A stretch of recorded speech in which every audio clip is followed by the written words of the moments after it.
Welcome back to another episode of The Average Uninformed. This week we finally got around to seeing Men in Black International, starring Chris Hemsworth and Tessa Thompson. So grab a drink, sit back, and enjoy.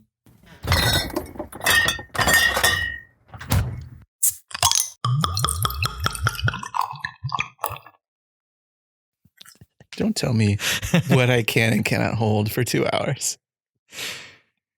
So, I'm sorry, I'm just staring off into the distance. no, I'm still recovering from my fall from the sugar high. Yeah, you got cotton candy at the movie theater. Oh, it was so good. I almost don't want to tell the listening audience that it was like in a bag. Oh, like a Ruffles chip bag? Yeah. Yeah. But I'd rather them imagine you with like just a giant one on like the paper cone. I've never had that. You never had It's that? always been in a bag. Oh. I don't trust myself. I don't like cotton candy. What? It's just sugar. But it reminds me of like eating insulation or something. Reminds you of eating insulation. Meaning you've done it. You know, when you're hanging out in your attic and you're like, ooh, cotton candy. And then you're like, oh. And then you wake up in the hospital and they're like, we had to pump your stomach. Yeah. But I just like to imagine you with a giant cotton candy in the middle of the theater, just blocking someone's view. See, the benefit of having it packaged into one of those chip bags is that it's compressed and very dense. So I think I get a lot more than you would normally at like a carnival. So I think I probably ate double the amount that I would normally get in a bag. Well, good. I'm glad you enjoyed yourself. That was 60 grams of sugar I calculated, which is 2 Cokes. It's a lot. That's how many Cokes I drank. I had a theater drink again. Those things are always huge. What you got over there? It's looks like you got quite a few notes stuck on that weird little platform. Do you want to get into the news? Okay. Yeah, let's get into news. Let's do the news. Should we talk about Wonder Woman 1984?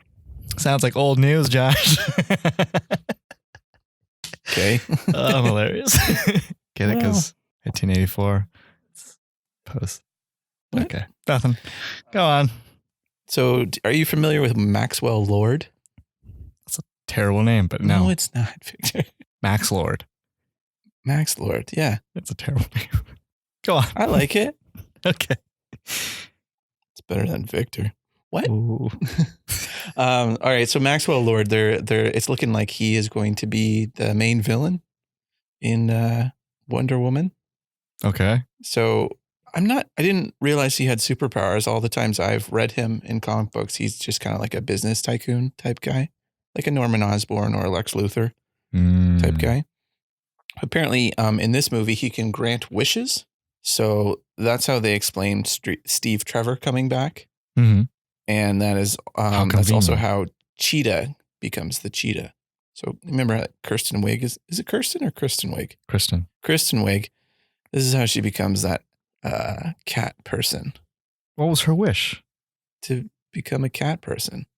Do you think that was exactly her wish? Or you I don't know. I haven't seen the movie. No.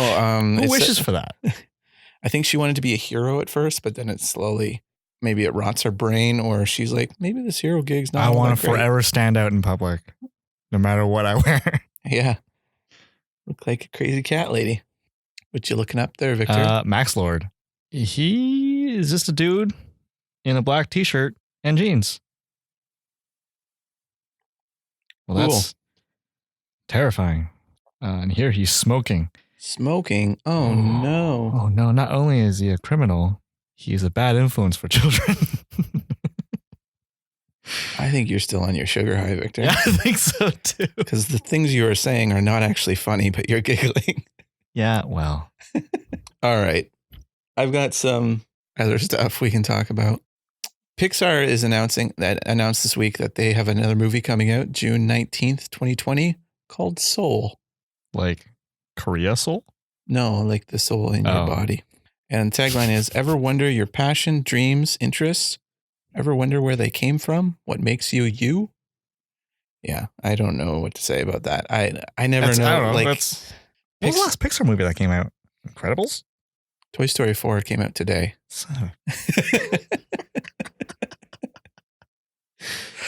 Before that, though, I think it was Incredibles 2. No, there's got to be something in between. Yeah, that was like, what, a year Cars ago? 3? Ew. Is Cars a good movie? The first one? I'm trying to remember it. I don't know. I can't relate to a car, so I had a hard time with it. Doesn't sound like you're trying hard enough. No. Didn't really rev my engine. You know what I mean? Didn't really. All right, let's shift gears. Next one. Sorry, I was just spitting my tires there. Ugh. I'm going to turn Pixar. The thing with Pixar, Victor, is I never know what to expect with their movies because they're always so out there. Like if it was like, hey, we're making another Toy Story, you go, oh, okay, I can get behind that or not behind that, whichever. But like when they're just like, hey, the new movie we're doing, it's called Soul. You know, good. Cool. That's informative. I just don't understand why they announce their movies because it's like such an abstract concept that like nobody knows what it's about. Yeah, this isn't Marvel announcing Captain Marvel. Right? Yeah. You know, because the people who actually know who Captain Marvel is, right? So yeah, then there's some kind of hype. The only thing they're hyping here is that they're making a movie. Well, maybe there's an audience for it, I guess. Well, no, but like, you know, there are people that likes Pixar movies a lot. Mm-hmm. Same way that like people like us like Marvel movies a lot. Mm-hmm. It's just that hype is pretty empty because there's no real substance behind it, other than the fact that there's a title. Mm-hmm. And you're like, ooh, it looks like all the font from the other ones. But the tagline was what your dreams and passions are made of. So do you think it's going to be like your dreams will be the main character, like an Inside Out situation? That'd be cool. That would get kind of, it's like a lot to fit in them. But I guess they did the feelings thing. I can see them doing this. And they're pretty good at personifying abstractness, if that's a word. Yeah. So yeah. This is from the perspective of like a supervillain. We'll say that again.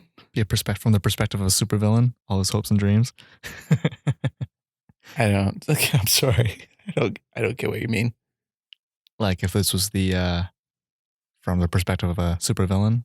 Yeah, you're just repeating the same sentence. I know, but like, I don't understand how else to explain it. His hopes and dreams would be so different from like a normal person's. Okay. I get it. Shut up, Josh. I'm sorry.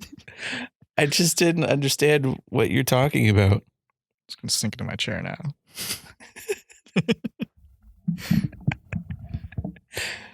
Oh, boy. Victor, I got a funny story for you. Hit me. Maybe it's funny. Maybe it's not. So someone tunneled into a butcher shop. Makes sense. In Winnipeg. That's more surprising. And they tunneled through like the side wall of the building. Mm-hmm. All they stole was some sausage and a knife. That's a lot of work for what? $80 worth of material at the most? Yeah. The butcher shop owner was pretty baffled because it's like, why not break a window? Like, why not? Now the foundation's ruined. Well, it's also like he made the point that someone was dedicated for a few hours to this. They did it with tools. Like how far did they dig? Well, it was like the outside wall to inside. So how thick is a wall? But it was through cement and then through probably wood and drywall. So for some reason I was thinking like they dug down into the earth and then like dug towards the building.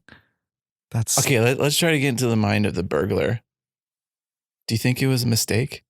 Do you think they got the wrong building and then they're like, crap? Pork loin though. I mean, you can't pass that up. That's just a good deal. I mean, they must have figured it out halfway through and was like, look, we're already halfway. Let's just keep going. You think it's a one-man job or? No. That's ridiculous. This was a team. It has to be. Like, at least 11 guys. Well, you think about like the tools they use? You can't imagine one guy going in. So like, wait, how did that happen and no one's eye? That's not a quiet process. Well, if it's anything like off the beaten path, like it's not it's like the only thing there. You know what I mean? For Yeah, like I guess. 50 feet, not 50 feet, but you know what I mean? So my thought was like, what's right next to the butcher shop? Was it that like they were trying to break into like a jewelry store beside it? And then they like just started on the wrong wall and they're like, dang it. Keep the street on your right shoulder. I told you. They dug till like 4:30 in the morning and it's like, well, we can't dig into the jewelry shop now. It's going to be light in a half hour. That's what I mean. Like, how do you, I'm assuming it took at least an hour. How do you do an hour of like wall bashing and digging and no one complains? Yeah. Small enough town. Yeah. Away from small everything. town. That's weird. Well, I mean, it's like, I know it's Winnipeg, but it's like Transcona, Winnipeg, which is like a suburb of Winnipeg. Never even heard of it. Yeah, Must be tiny. So, yeah. Weird. Weird story. Canada's getting wild.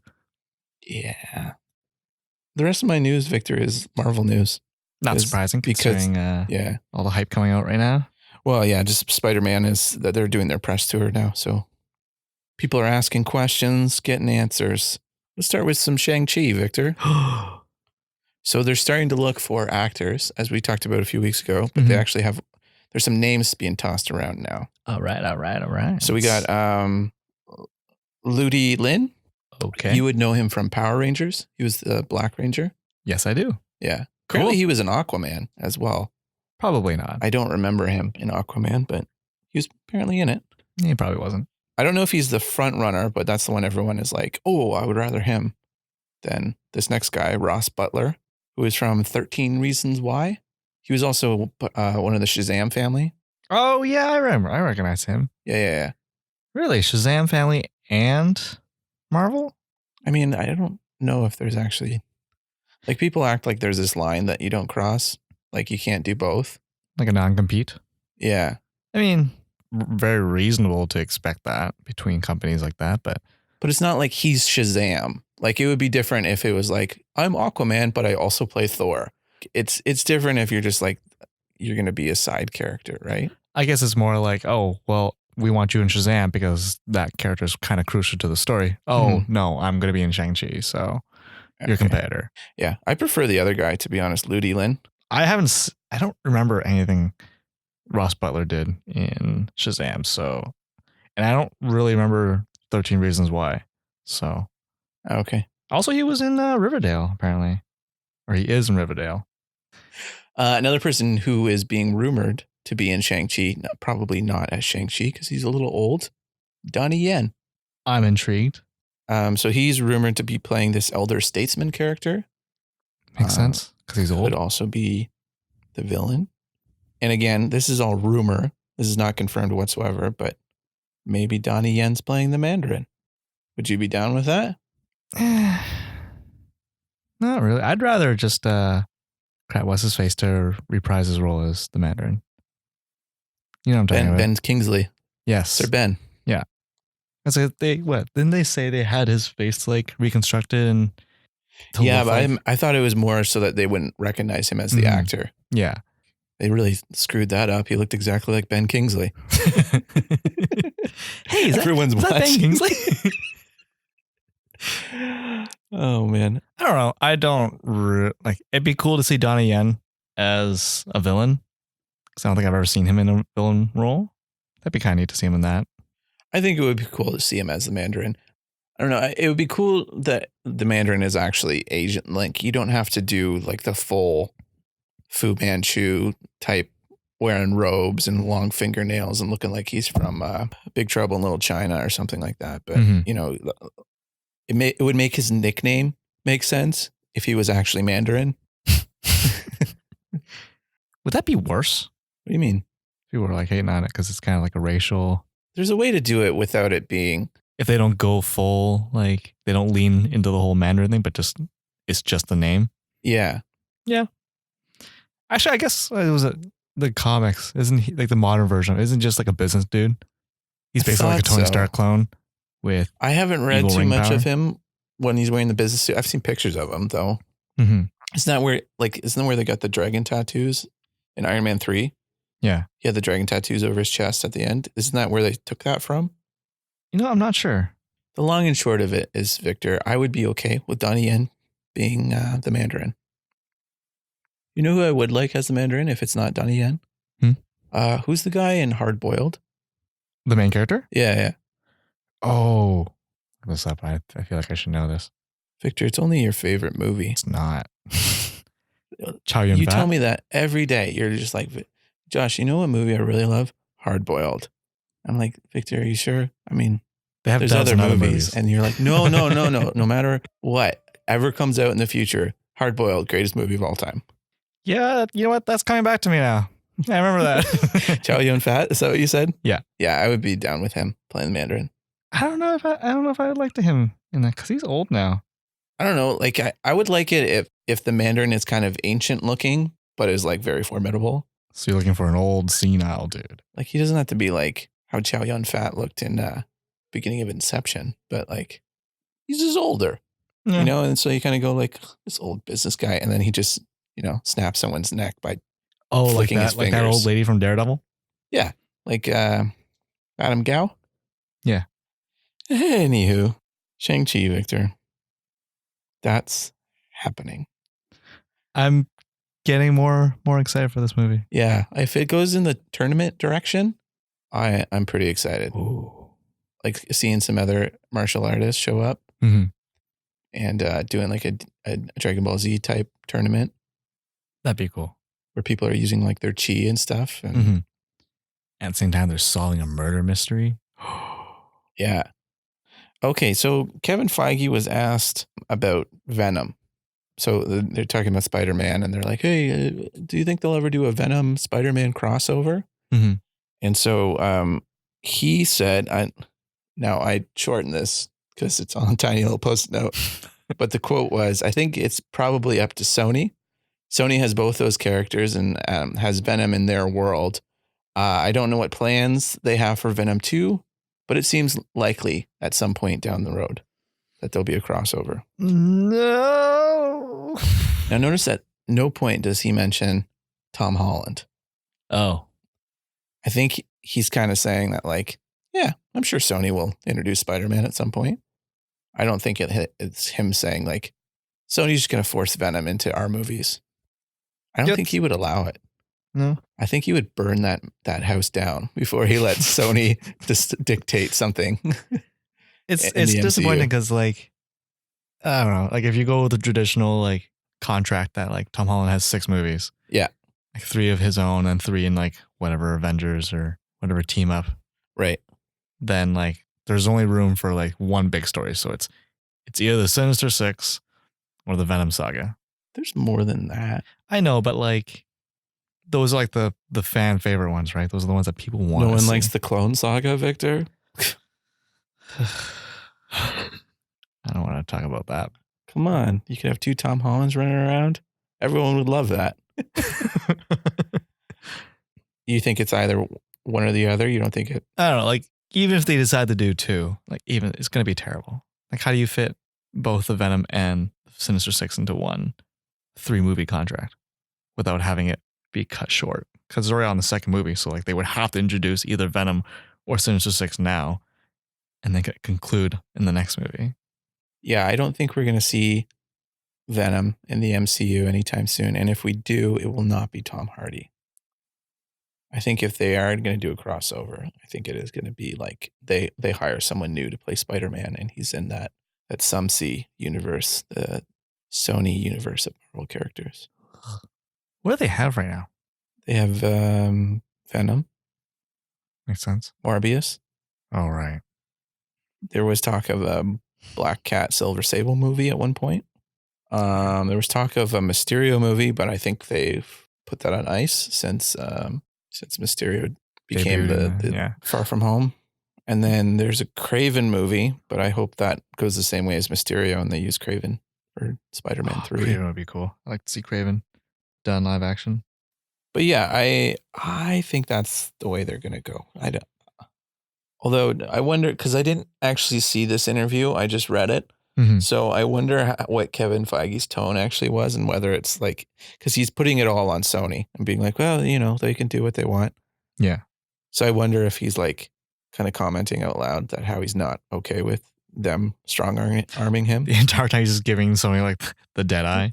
Just giving the finger the entire interview. Speaking of Marvel, Victor, Marvel will return to Hall H at Comic-Con this year. Were they not there last year? They were not. Oh, right, because people were expecting a new, what was it, Slate 4 announcement? Yeah, for Phase 4. Yep. Cool. Do you think they'll announce the whole thing at Comic-Con? Or do you think they'll like announce half of the phase? I don't know. I'm thinking at this point, they don't even have to announce. I don't know.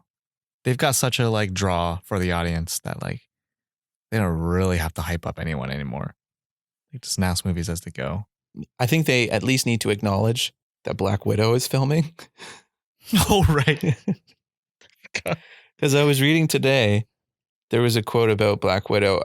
Kevin Feige also said something about Black Widow about how it's a prequel more in the vein of Better Call Saul. It's not always teeing up what we've already seen. Oh, okay. So it's kind of like its own little pocket movie. Yeah, I'm putting words in his mouth, but his comparison made me feel like that's the direction they're going. Mm-hmm.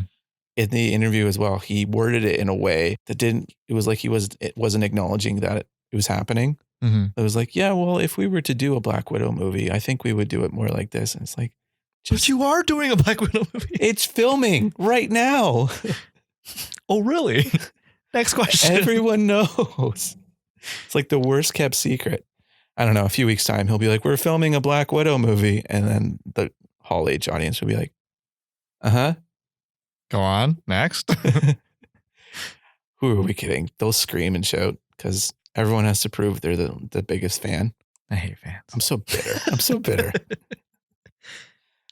I don't know. Yeah, I think it would be cool if they announced like the entire like even the slate up to like what 2022. I feel like they've got enough out there already. Yeah, but this is all rumor and speculation. Like nothing has been confirmed or even Right. dropped by Marvel, right? Gotcha. This is all people being like, according to my sources, this is what's happening. Mm.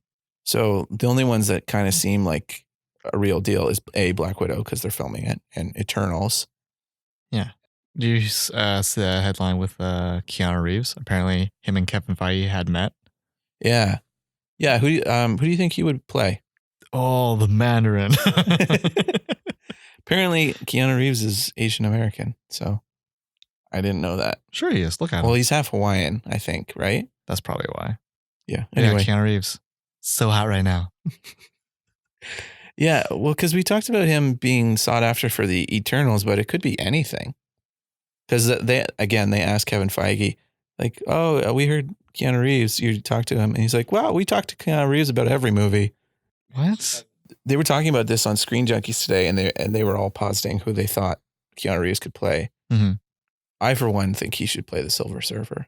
With hair? Like with his, like... No. With his John Wick hair? That flowing mane? Actually, you know what? Yeah. Kind of cool. And he, like, really revs up the Californian accent. He's just like, whoa, I'm here to save you, man. Galactus is coming. Dude, I've seen your waves here, bro. And man, this planet is worth saving. Let's try and make a Point Break joke. Silver Surfer would be one. Someone on Screen Junkies today said he should play Uncle Ben. What? And at first, that was my first reaction. I was like, what? And I thought about it and I was like, he kind of would make a great Uncle Ben. He would, but I don't know. He's not as like jolly and like, I picture Uncle Ben as like, your grandpa? Not your grandpa, but a white grandpa. Yeah, like a grandpa or like someone, I don't know. I keep thinking Santa Claus. But what if he was just like a cool uncle who was very like wise and like zen? Like I can imagine Keanu Reeves saying to someone, he's doing his hand, with great power comes great responsibility. Yeah. Okay, I'm dying now. You know what? Like he's age appropriate for Marissa Tomei. Yes. He's attractive enough to land Marissa Tomei. True. And like I'm combining theories now, but like someone a long time ago said like, what if Uncle Ben was the one who showed Peter all those old movies? it fits. I don't know. Like, he just seems like a cool guy who would be like, yo, let's watch Alien. Peter, you know what? Think about it. There is no spoon. Cans. What? It was full of cans. I don't That's get from that Speed. reference. Okay. I gotta watch that again. Yeah, Speed's awesome. The movie, right? What?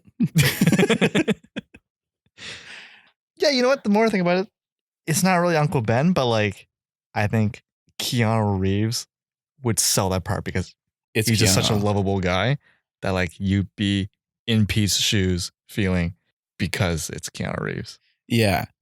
I'm like almost repeating verbatim now, like what Screen Junkies talked about today, but they also made the point of like, because the Uncle Ben story has been told so many times, you're kind of numb to it where you're just like, yeah, he's going to die and whatever. But if you put Keanu Reeves in it, because everyone loves him so much, you're like, oh no, he's going to die. Not Keanu. It adds to it. There's that love there already. It's like the opposite of Sean Bean. Yeah. It's like, oh yeah, he's going to die. I wonder how. People start taking bets in the theater. Yeah. Anyway. Probably not Uncle Ben, but that would be so cool. It'd be cool to see him in like a martial. I'd be mad with anyone else they cast him as now. Even Silver Surfer, I'd be like, could have been Uncle Ben. What if the Silver Surfer is his Uncle Ben? What? How does it? He didn't actually die. He just went to serve Galactus again. Anyway, got anything more to say about that? No, I think I'm good. Okay. Victor, they're re-releasing Avengers Endgame next weekend. Nice. Yeah, apparently there's some extra scene at the end. So my question to you, is that enough of an incentive for you to go spend another $20? Absolutely not. Yeah. Well, I don't know. Maybe that's different for me because like I very rarely go back to the theaters and watch a movie again. Mm-hmm. Generally wait for the Blu-ray. But I'm a grown ass adult now that has a full-time job, so maybe I will. Well, yeah, and it's also you pay $20, you watch a 3-hour movie. Granted, it's a pretty great 3-hour movie, and it's just probably just a commercial for, like, it's probably Spider-Man related, if not. It's just another funeral. I don't think I'll be going to see it, but anyway, that's happening. So I guess because they're so close to beating Avatar. I think that's exactly what it is. Yeah. I think they're slowing down, and it's like, it's not going to happen. Because I think they're like 40 million away or something like that. But wait, we have deleted scenes that we didn't use. Please come back. Yeah, I feel like what after like 22 movies, this big finale, it kind of deserves to be an Avatar. Yeah. What did Avatar even do? Stay in theaters for 8 months? Get out of here. Pioneer a new technology? Whatever. Nobody even uses that technology. It's a dead piece of equipment. What was it? You asking? Are you genuinely asking? We don't need to answer that question. I will say this about Avatar. It certainly deserves 4 sequels, and I cannot wait to watch every single one of them. Oh, no. And just so I'm clear, I'm being totally sarcastic, and I don't care whatsoever. I'm as hyped for that as I am for like the 12 sequels they have planned for Transformers. I am as excited about the next Avatar sequels as I am about the next time I have to clip my toenails. It's certainly coming. And when it happens... That's a weird metaphor. I'll deal with it. You'll deal with it? You deal with the movie coming out? Actually, speaking of Avatar, did you hear Netflix picked up Avatar The Last Airbender? They're doing a live action TV show about it. I think I vaguely remember hearing something about that. It's kind of cool because Netflix is kind of weird. Like for this one at least, I don't know if this is how they normally do for all their TV shows. Yeah. But they basically said to the studio, take as long as you need. We're not forcing you to set a release date. Get it right. And I think they have the original show creators on there, which is kind of cool. Oh, well, that's cool. Did you ever watch Last Airbender? Oh, nope. It's a good show. I've heard great things about it. I watched the movie. Why? Heard it was the thing. Wait, they're not blue. This isn't the movie that pioneered IMAX technology. Doesn't feel like I'm a part of this world. Oh, well, yeah, it makes sense that they're like trying to get content everywhere in Netflix because, I mean, everything is disappearing to Disney Plus or, WB's streaming service, Paramount streaming service. Oh, no. Do you think it's going to go like the same way as like cable and satellite shows did, where like every studio or company has their own streaming service? Yeah. Gonna suck. It's just bring us back to square one. Well, yeah, and eventually what's going to happen is someone's going to aggregate them and be like, here's a streaming service package. Mhm. And it'll just be like cable again. You'll just have 5 streaming services that you paid $80 for or whatever. I mean, to be fair, that's still a lot better than cable, unless everyone starts jumping their prices up. It's like $10, well, $13. It does add up though. Like we just named 3. There's Amazon Prime as well, and then Netflix, and then Crave, Hulu. Forgot what Hulu. Was the CBS All Access, the one with Star Trek on it? Anyway, the point is there's a bunch of streaming services, and it adds up after a while. You can't pay $10 to a bunch of different companies. Yeah. Well, that's a grim future. Yeah. Well, that's what's going to happen. That's why I still buy Blu-rays, because it's going to get to a point where everyone's going to take their toys and they're going to go home and be like, pay us money. And you won't get to just have it all in one place anymore. Anyway. Oh, Josh, we finally checked out Men in Black International. Sure did. I want to do a quick non-spoiler review. Sure. What did you think about it? Mediocre. Didn't blow your skirt out? No. Didn't get my slip and slide slick.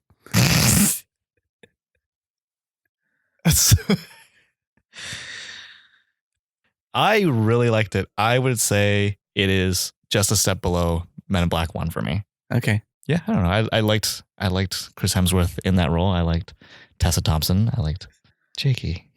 I appreciate your attention. My dog is down here, and he is a glutton for attention. He's just bugging Victor because I'm ignoring him. So he goes to the next person in the room. Anyway. Yeah. Liam Neeson. I like those actors. Yeah. And they were great in this. They played the characters that I'd expect them to play. Do you want to get into spoilers, Victor? Yeah, sure. Do you want to just break down the plot real quick? I mean, whatever plot there is. Sure. Tessa Thompson is a character. Tessa Thompson is a real character in this, Victor. No, she is, as a little girl, she found an alien and her parents were neuralized and she was not, through a mishap. Mm-hmm. And so she knows about the Men in Black. And so she's been searching her entire life for them and finally finds them. So they reward her by sending her to London to work as a desk agent, I guess. Is that what it was? I missed it. Yeah. They didn't really explain. Sort. Yeah. They just said she was on probation. And anyway, so she somehow manages to get hooked up with Chris Hemsworth, who is an agent who is renowned for saving the world once before. Mm-hmm. And they get wrapped up in this plot where there's an alien coming to destroy the world. And early on, they get their hands on like a device. It's a gun that could destroy planets, basically. Mm-hmm. And they're basically trying to keep it safe. Well, they lose it. Well, there's these 2 aliens hunting them down that are made out of like cosmic energy and dubstep. They look so cool. Oh, I didn't like that at all. They reminded me of those twins from The Matrix. Oh yeah. But much more like cosmic looking. Yeah. So basically, they were just like cosmic energy, and then there was one guy that they inhabited, and he split in 2, and then so they were like twins, mm-hmm. and they would dance. Is it crumping? Is that what they were doing? Is that what crumping is? I had no idea that was a thing. They did the funky new dance that I can't do because I'm vanilla. And so anyway, they saved the world. Yeah. End of plot. Well, there's like a subplot of like there being a mole inside MIB. Right. London, which turns out to be Liam Neeson. Spoilers, Victor. I guess we're in spoilers. By the way, Victor, play it back. I said weeks ago, Liam Neeson was the bad guy in this movie. Yeah, you probably did. Yeah. We're going to play it back right now. I'm going to put money down right now that Liam Neeson is the bad guy. You can't put that on Liam Neeson. Oh, he is, though. He's going to be like, you don't know who you can trust. It's including me, the bad guy. I'm the secret bad guy. Like, it was confirmed And the opening scene is Chris Hemsworth and Liam Neeson are partners, and they go to fight this alien that can take over your body. It's called the Hive. The Hive. And at one point, Chris Hemsworth gets like blasted through an elevator shaft, and we follow him as he like climbs back up. Mm-hmm. As soon as he comes up, Liam Neeson is there, and he says, "Hey, where were you?" I was like, well, now he's the Hive. We didn't see him for 2 minutes. He's the bad guy now. And they never finish that scene. They go to fight the Hive, and it just skips ahead. It just cuts to 20 years in the past. Yeah, it skips over to Tessa Thompson's story. Jakey, lie down. No, lie down. Dang it, Jakey, you're embarrassing me in front of our 6 viewers. Lie down. All right. And he lay down. Yeah, everyone was listening. He laid down and didn't immediately walk over to Victor for attention. Yeah, so let it be known that I figured it out from Liam Neeson's second line that he was the bad guy. Victor, this movie was mediocre. I'm surprised. I thought you would have enjoyed it. It was weird. There was just a few things off about it. Like the jokes I found, there weren't many that were funny. There's a lot of humor in it that it was clear that they just kind of let Tessa Thompson and Chris Hemsworth go. Yeah. And then they're like, oh, that he said that in a funny way. We'll keep that in. Yeah. So I don't tend to enjoy that kind of humor because it's not funny to me. Like I prefer a setup punchline instead of just someone doing crazy voices and saying a bunch of stuff. And then, you weren't expecting that. I'm a kooky character. This is Chris Hemsworth playing Chris Hemsworth. Yeah, he was kind of cartoony in this movie a little bit. It really, I don't know. Like to me, this is just an extension of Valkyrie and Thor from Ragnarok. Yeah. Because it's similar humor, similar characters. Sort of. If anything, they're just Thor. Yeah, Thor. Chris Hemsworth is kind of as inept as he is sometimes as Thor. Mm-hmm. But it's a weird ineptness though, because it doesn't quite work. Because Thor is like has this fish out of water kind of arrogance about him, and he's just so cocky, and yet it's clear he doesn't understand what's going on sometimes. Whereas this one, he's supposed to be this like seasoned agent and like the hero, and like he's inept. And it's mentioned multiple times in the movie that he's the best agent they have at that agency, and he's an idiot. I mean, it's kind of weird because that's my point. Is like, which is he? Is he an idiot or is he their best agent? Because like when he does need to perform, like he's great as an agent. Yeah. But then every other time outside of those moments, he's kind of an idiot. It's like he's extremely lucky. Yeah. Because there's no reason he should be doing as well as he does. And I wish they had leaned more into that, because the other twist, other than Liam Neeson being the Hive, is that this entire time there's this story that he and Chris Hemsworth defeated the Hive with nothing but their wits and their Series 7 deatomizers. And that's like the quote that everyone says when they talk about how they beat the Hive. And so it's revealed at the end of the movie, when Tessa Thompson presses for more details, that Chris Hemsworth can't remember any of them. And so they realize he was neuralized that night. And so he didn't actually beat the Hive. And so he's not the hero that everyone thinks he is. So I wish they had kind of leaned more into that. People were like, I can't believe that you're our best agent, or like he holds you in such high regard, but you keep screwing up. Like, yeah, because they hit home a few times that like Liam Neeson's Agent T, High T, is his character's name, keeps saving him whenever he screws up. Yeah. So yeah, I see your point. I just wish they had leaned more into that, or because up until that point, he was a hero that one night, and now he's just kind of resting on his laurels and like letting his name, precede him. I wish they had leaned into more of that as well, because they said multiple times in the movie there's people who are like, you've changed. Yeah. And I think they were trying to imply that he was the mole and that he was actually the Hive. I don't know. Maybe it's just my movie brain that I'm like, well, Chris Hemsworth's not the bad guy. He's Chris Hemsworth. Yeah. That's actually one thing that kind of bothered me a little bit, because like, what was it, like 2 or 3 people has mentioned that, like, like, H, you've changed. But they never really closed that thread. Yeah. Because no one just never wasn't any confirmation of how he changed. Yeah. Because at one point, one of the there's some alien that gave them the weapon. He grabs a hold of H's hand, and he had some kind of power and kind of like sense the kind of person that person is. Yeah. And that's why he gives it to like M. Tessa Thompson's character. Sorry, just to be clear, I don't know if we've established that H is Chris Hemsworth. Yeah. And Tessa Thompson plays a character named M. Yeah. But anyway, so he ends up giving it to M instead because he said, I can't trust H because he's changed. He's not the person he used to be. So it's like, well, what does that mean? Yeah. Like I get maybe there's like, okay, there's, if you're playing off that, like maybe the hive got to him and did something to him. Yeah. Then like, okay, I get it. But like there's no real payoff to that little thread.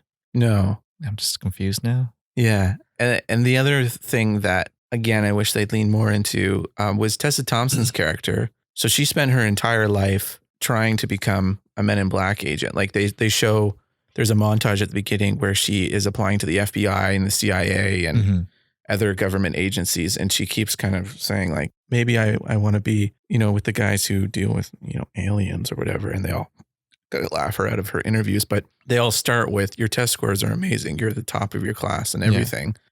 And I liked that when she finally did get into the Men in Black, they just shelved her and was like, well, welcome to Men in Black. You're on desk duty. And I wish they had leaned more into her being this incredibly capable person, but has been sidelined and is just so willing to prove herself. I wish they had leaned more into that instead, because she just kind of bumbles into the plot a little bit. And she just kind of does well throughout the movie. Yeah. Whatever that character needs to do, she did fairly well. It never seems like it's because of how smart she is. Like sometimes it seems like it's luck. Sometimes it seems like it's H rescues her or something else or whatever. Like she kind of just bumbles through everything and manages to survive. So that was my main problem with the movie. And then there was the humor was fine. Like there was lots of stuff where I was just like, that was supposed to be a joke, but it didn't make me laugh. That's fair. I don't know. For me, the humor worked. I liked it. I don't think I could watch a lot of movies with this kind of humor.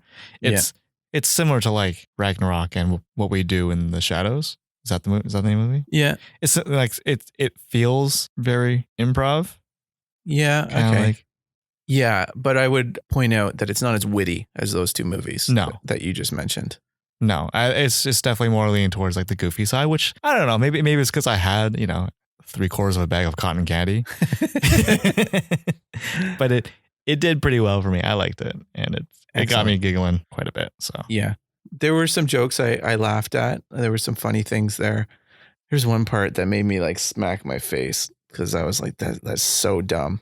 So the alien that Tessa Thompson finds as a little girl. Oh, so it's like this little cute little teddy bear type creature.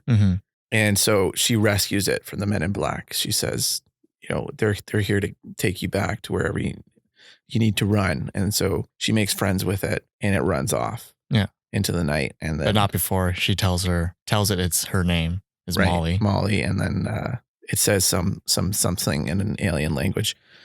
But anyway, years later, she's in the Men in Black and they're in this impossible situation. They've gone to this arms dealer and she has this thug who's been beating the snot out of Chris Hemsworth for the past 10 minutes. And they're being held at gunpoint and their boss is just like, okay, we got what we want from them, kill them. And so they're in the process of like the thug is strangling Chris Hemsworth. And I think they mention his species or something like that. And she goes, you're a flim flam? Yeah. And she goes, I rescued a flim flam when I was a kid. And then the guy just turns around and goes, Molly? And it's the exact one she saved. It's just so convenient that it's dumb. Yes. That part stuck out poorly for me. I remember not enjoying that. As soon as I saw the guy, I was like, oh no. Did you recognize him? No, I didn't recognize him. But as soon as they started repeating the species, I was like, oh, come on. I made it a point to kind of like remember what that alien looked like when we first saw him. Yeah. Because he's going to come back, right? Yeah, like why would they show that in the beginning? Yeah. Yeah, as soon as I saw him on the island, I was like, oh no. Yeah. And as far as like the filmmaking of it, there is a few things. I think it may have been our theater. So I'm not ready to completely blame the movie for this, but did you notice that like the top of people's heads were cut off a lot? Like they were just, no, it was like it was framed wider and then they cut it into widescreen. And so it may have been that like our theater just didn't spread the curtains, like the vertical curtains. But I feel like you would have seen it though. you were seeing some of the light like on the curtains, overlapping onto the curtains. Yeah, well, that bugs me because it would just be like the top of the head, like the top, couple inches or whatever. Weird. No, I didn't notice that. Yeah, and there's a few meandering shots. Basically, it would just kind of linger a little bit too long, and I'd be like, "What?" Because usually when you have a shot that lingers after the character leaves, it's for a reason. Like it's supposed to be like, "Hey, look at this. The character didn't notice this, but you're supposed to notice this." And there was a few times where they did that, and it was like nothing was there, and it was just like, "Why did you not cut earlier?" Do you remember any of them? Like there was one where Tessa Thompson's like walking through Marrakesh and she just like bumps into a guy and the guy's like, "Hey," or whatever. And she goes, "Oh, sorry." And then just walks off. And so I like remember that scene actually. the way it was set up, you're like, "Oh, did she just get pickpocketed? Or like, is that guy important? Or what?" It's just an extra. Why did you linger on him? Extra right there. Why did you linger after they bumped? Like it didn't make any sense. It was kind of a wide shot too, so you couldn't really see the person's face. Really? Yeah. Yes, I get that. So there was a few times that happened. I was like, why are they doing that? So that just kind of bothered me from like the filmmaking perspective. That was my film brain. But fair. Otherwise, I don't have a lot to say about this movie. Like it's I don't know. Like it was fun. I enjoyed myself while I was watching it, but like it was just kind of there. I kind of like that they didn't do like an after credit scene though. Because I think there was an interview saying that like Sony had no plans to follow up with this up with anything else. That's kind of cool. Yeah, so it's like, oh, good. So this is the story. They're gonna wrap this up because they didn't really set up for any more sequels. Because at the end of the movie, H goes he gets promoted to like director for some reason. I didn't like that at all. They should have had C, which was like the guy who was basically opposed to H's, I guess, reputation the entire time. Yeah, and I think you're supposed to think he's the mole the entire time, but I was already convinced it was Liam Neeson, so I didn't fall for it. But yeah, he's very competent and smart, and you're exactly right. Like he should have replaced Liam Neeson at the end. Yeah, actually, because what happens is at the end of the movie they've saved the day, and Emma Thompson, who is the head of the New York branch of the Men in Black, she shows up and she says, "Hey, Tessa Thompson, you're no longer on probation." And then she goes, Chris Hemsworth goes, "And you are. And also you're promoted. And so you're on probation as the head of Men in Black." I would have loved it if she was just like, "And you're on probation because you suck." Like you broke so many rules during the movie and you dragged her along. I would have loved that if it was just like, "And you get punished," because that's how it should have worked. It demote him a little bit. So then now they're on like level ground. Yeah. But then they're put on the same team. Ooh, could have gone that way. For the entire movie, I felt they were pretty platonic. Were we supposed to think they had a romantic connection at the end? I don't know if it was supposed to be a romantic one. I didn't get that they had a romantic relationship. I think it was more like, oh, like I really like that person now. I want to work with them, not go back to New York. Okay. I just wasn't sure because they kind of gave each other like, not a longing look, but like there was an extended glance they gave each other at the end from across the crime scene or whatever. Yeah. Were they supposed to be flirting or something? I missed that. I mean, I think there might be like a hint of it. I think it was meant to be like, oh, my new partner that I just learned to work with. Because I guess that was part of the other thing, and then they needed to build that up more. Was Tessa Thompson's whole thing was she had no one. Yeah, she had no connections to a life, no pets, no lovers, no family. Yeah, what happened to her family? Yeah, what happened to her parents? Should we talk about Pawnee? So he's basically like the little gimmick alien that tags along. Yeah. Like the sidekick to the sidekick. Yeah. So he's a little CGI character. He's about, 3 inches tall? 4 inches? 4 inches. And they call him Pawnee because he's basically a pawn on a chessboard. Yeah. And at the beginning of the movie, that chessboard civilization got destroyed. Mm-hmm. And he was played by Kumail Nanjiani, or voiced by him. And he had the funniest lines of the movie. He really did. Yeah. One thing I didn't like about it, though, is it was like they forgot he was there a lot of the time. Like he just wouldn't be in scenes. Mm-hmm. And it's like he's riding around in her breast pocket. You'd think he'd have something to say about this, what's going on or whatever. Yeah, I guess. I don't know. I'm glad he didn't have more lines because I think he was kind of like straddling the line between funny and annoying for me. Oh, okay. I would like to see more of him, but like if we did see more of him, I would have liked them if they like toned down his lines as well. It wasn't necessarily that I wanted to see more of him. I just didn't find it believable that he wouldn't say anything in certain scenes. Fair. But he did have the funniest part in the movie for me that I was kind of like throughout the entire movie when I'd see something funny, I'd be like, but I laughed for 30 seconds straight at this because it's so dumb. There's one point where they're breaking into the arms dealer's place. Mm-hmm. By the way, the arms dealer had 3 arms. And so as a distraction, they present Pawnee as a gift to her. And he's the last of his species. Yeah. And he's in a glass jar. And so she puts him on her desk. And at one point he's supposed to break out of the jar and do whatever. I don't know. The plan goes to crap. So I don't know what the original plan was. But so he cuts a hole in the side of the jar, but he cuts an exact silhouette of himself. But it's in like a funny like pose too. Like he's jumping out of it. Yeah. He cuts. Made me laugh for like so long. This is so dumb. I like missed the next scene because I was still laughing at that. Yeah, there wasn't much. But it's funny because like he cuts that perfect shape and then the entire like jar just shatters. Yeah. As soon as he steps through. I liked him. Yeah. I wouldn't mind seeing more of him. He saved the day in the end. Yeah, he did. Yeah, he was the reason they won. Tessa Thompson gets shot through a wormhole, I guess, and he jumps in after her. With a jetpack that I didn't know he had. Yeah, he had all this equipment that he just had, and he grabs her with a grappling hook and then pulls her back out when that gets the rest of the bad alien to come out. I don't know. It's involved. He saves the day. Yeah. Again, this movie for me, it's just kind of middle of the road. It doesn't do anything extraordinary. It doesn't do something with the genre that I haven't seen before. As I said, I guessed who the bad guy was immediately. And, you know, at the end of the movie was kind of standard blockbuster movie thing at the end. And yeah, so it was fine. It's fine. I didn't hate this movie. That's not bad. Where would you rank it in terms of the other Men in Blacks? It's a good question. I haven't seen the sequels for Men in Black in a long time. I remember 3 being kind of good. It's definitely better than 2, maybe better than 3. It's up there. Like, it's enjoyable.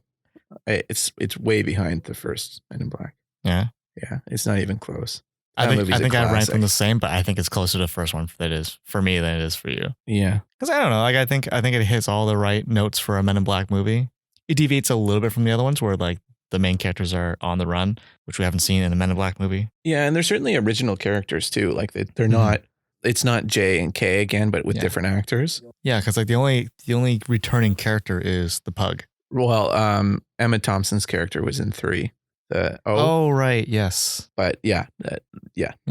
Frank was the dog, right? That sounds right. Oh, and those aliens who were in the coffee room. Oh, the like weird like worm things. Yeah. I mean, as a cameo. Yeah. I was trying to think, would they be the same ones? But yeah, I guess why wouldn't they be? Yeah. Thinking back now at like the cameos and stuff and who was in it and from the other movies, it doesn't feel like a Men in Black movie, but that doesn't mean it's a bad movie. Mm-hmm. Like it doesn't feel like it's connected at all to the other one. It definitely doesn't do like turning a regular situation to a very extraordinary one. No. With like the characters inside because they're all aliens, but yeah, and there's a ton of CGI in this, and I don't love that. There was something I don't know tactile about the first one that just kind of makes it feel a little bit more real. Like because they did use CGI in the first one as well, but it was kind of mostly at the end. Well, there's the cockroach at the end, the bug, and then I think the other big one is the car when it's flying in the tunnel. But like everything else, to my understanding, is pretty practical. Mm-hmm. I don't know if that's financially viable anymore. I get it. It's a lot cheaper just to have a CGI artist figure it out, but it gives everything kind of like a sheen of fake. Yeah. Like the main guy that they were supposed to be protecting, like he just felt fake. Like I didn't ever feel that he was there, even if they did have an actor on set. It's one of those things where like if you have a CG character, but the other characters never really like actually physically interact with them, then they might as well not be there. Yeah. I don't know. I'm more prone to knock a movie, even if I did enjoy it. So sorry about that, but I did enjoy this movie. It was just fine. I would actually see this movie again in theaters. In theaters? I think I would. All right. Well, good on for like you. a Tuesday. On a Tuesday. On a cheap night. If someone bought me a ticket. No, I don't know. Like it's one of those like it's fun enough that like I wouldn't feel bad about watching it again. Not feel bad, but like I don't know, like law movies like The Dark Knight or Infinity War. Like there's songs like I know what happens. Like I've seen this recently. Yeah. Not that I don't like the movie. I just don't know if I can enjoy it as much. Like sit through it again. Yeah. Immediately. Yeah. This is a great like put on in the background movie. That's fair. Yeah. Because the pacing feels nice. It didn't feel as long as it did for me. Oh Yeah. man. Imagine if I watched this again without the cotton candy and turns out it's a bad movie. It's not bad. It's just normal. It's just, I mean, for like it's me. fine. Yeah. It's fine. It's middle of the road and that's okay. Mm-hmm. You appreciate the good movies that much more. Fair. Well, do you have anything more to say about this movie? Not really. Would you recommend it to somebody? Absolutely. You know For what? I sure. probably would too. Yeah. Again, it's fine. How many times can I say it's fine, Victor? Comment in the comment section. How many times did I call it fine? Who's gonna go back and like count them? Yeah, it's fine if you like. If you like Chris Hemsworth, if you like Tessa Thompson, they're both funny in it. Yeah. It just wasn't laughed out loud humor for me. But again, I recognize that that's not my sense of humor. Like I don't enjoy the let's just let the camera go and have people talk because it's never as funny as setup punchline to me. No. It'd be nice to have a better like a combo of those two. Wrap it up there, I guess. Yeah, why not? There's no No end credit scene. No, not end credit scene, but there wasn't any Men in Black song, was there? I don't know. I left during the credits to go to the bathroom, so no, nothing caught my ears. That's too bad. I don't understand why they didn't just do the Will Smith song again. Why not? It's the theme song. Just is it though? The chorus goes, "Here comes the Men in Black." Does it though? The Galaxy's Defenders. No, I don't know if it does. Here comes the Men in Black. They won't let you remember. Yeah, don't remember that. Victor, the good guys dressed in black. Remember that. Just in case we ever come face to face and make contact. The title held by me, MIB, is what you think you saw, you did not see. Oh, okay. Thanks for listening, guys. I could go all night, Victor. Let us know in the comment section how you would rank the Men in Black movies. And if you want to get in touch with us directly, you can email us at averageuninformed@gmail.com. And yeah, well, I guess we'll talk to you next week. Bye.